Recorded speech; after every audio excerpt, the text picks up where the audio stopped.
kazanır. Bir arada dokuzuna. Bıçak tutuyor. Hop. Hop bismillahirrahmanirrahim. Ya Allah. Allah bismillah. Hadi bismillahirrahmanirrahim.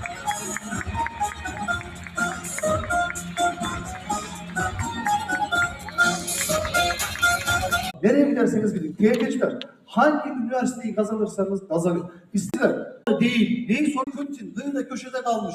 Sorular yok. Bizim öğrenciler, ben diyorum anlatırken zaten. Abi, bak genel teknik savaştan birisi. 1040'ta Gazneli ile Selçuklu arasında. Gazneli yıkılışa geçerken Selçuklu neye geçti? Kuruluşunu tamamladı, yükselişe geçti. Bizim dedi, yer miyim ben dedi, ya imza dedi, soyadıyla dedi, medeni kanun dedi. Lan dedi. Demesini.